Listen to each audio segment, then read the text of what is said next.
ece3004 Assessment 2 Storytelling by Amasha Shuryan. Before watching this video, I had never heard of the Kinchera Boys' Home or the harrowing ordeals its survivors went through and their continuous struggles of being lost. When I started the video, I tried listening in many different ways. I tried to be open and sensitive. It wasn't easy.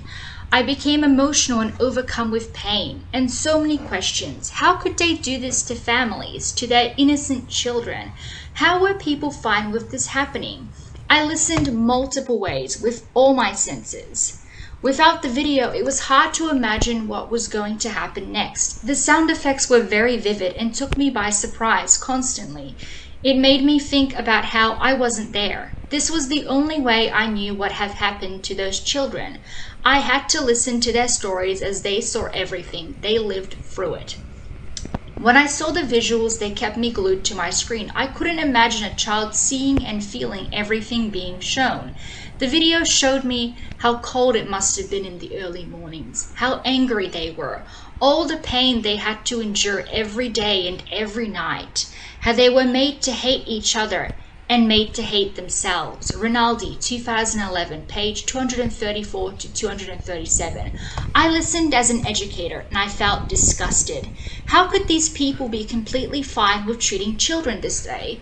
When parents were asked to vote to merge the two schools, were they the same white families that smiled and waved as they were driven off to school? Who was the one person who voted no? What was their reason? Why was no one trying to help them? Didn't they know what was happening? I listened as a white middle-class woman and thought about how my privilege influenced my way of listening. Did I not think about other people's stories because they didn't affect me? How can I change that to create a safe and inclusive environment for the children and their families? How can I make meaning to better understand the struggles everyone is going through? I thought about the image of inclusion. Who is inclusion for? Inclusion into what? Gungi, 2014.